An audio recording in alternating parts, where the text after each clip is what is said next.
Sebenarnya, spiritualitas dan agama adalah dua hal yang bisa saling berhubungan, tapi juga bisa berdiri sendiri. Agama biasanya memiliki aturan, kitab suci, ritual, dan doktrin yang mengikat para pengikutnya. Orang beragama mengikuti sistem kepercayaan tertentu yang sudah ada. Spiritualitas lebih bersifat personal dan eksploratif, berfokus pada pengalaman batin, kesadaran, dan hubungan langsung dengan energi, alam semesta, atau sesuatu yang dianggap sakral. Pertanyaannya, kenapa para spiritualis sering terlihat seperti tidak beragama?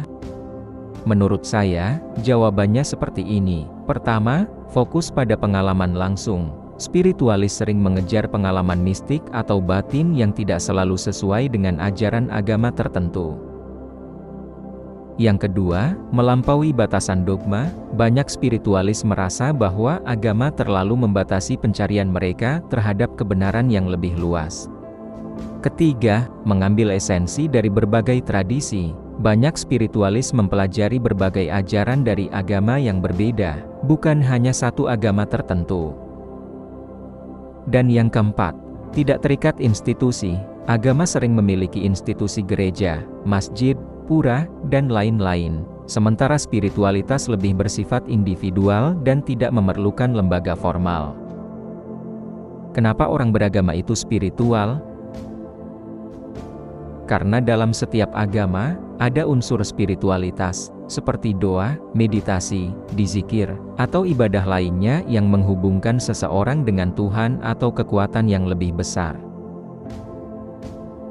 Jadi, perbedaannya ada pada pendekatan. Agama lebih sistematis dan terikat aturan, sedangkan spiritualitas lebih bebas dan eksploratif.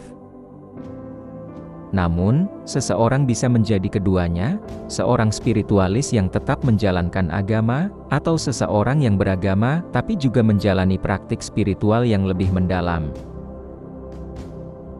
Inti dari bahasan ini adalah tentang spiritualitas murni tanpa keterikatan pada dogma atau kepercayaan tertentu. Konsep ini menyoroti bagaimana spiritualitas bisa berdiri sendiri sebagai pengalaman batin yang mendalam, terlepas dari agama atau tradisi tertentu. Beberapa poin utama dalam bahasan ini meliputi, pertama, spiritualitas dan agama. Agama memiliki ajaran, ritual, dan aturan tertentu, sedangkan spiritualitas lebih tentang eksplorasi batin dan hubungan langsung dengan kesadaran atau energi universal. Seseorang bisa beragama sekaligus spiritual, tetapi ada juga yang mendalami spiritualitas tanpa terikat agama tertentu. Kedua, esensi spiritualitas fokus pada kesadaran, kedamaian batin, dan hubungan dengan energi atau keberadaan yang lebih tinggi, menggunakan metode seperti meditasi, kontemplasi, atau eksplorasi energi tanpa bergantung pada sistem kepercayaan tertentu. Ketiga, kesadaran kolektif dan koneksi manusia menunjukkan bahwa spiritualitas bisa menjadi jalan untuk mencapai pemahaman yang lebih dalam tentang diri sendiri dan dunia, menghargai perbedaan tanpa harus terikat pada satu tradisi atau dogma. Keempat, visualisasi dalam konteks ini representasi visual dari sekelompok orang dengan latar belakang berbeda yang berkumpul dalam ketenangan, fokus ke dalam diri, tanpa simbol agama tertentu, menunjukkan keseimbangan antara modernitas dan nilai-nilai spiritual kuno.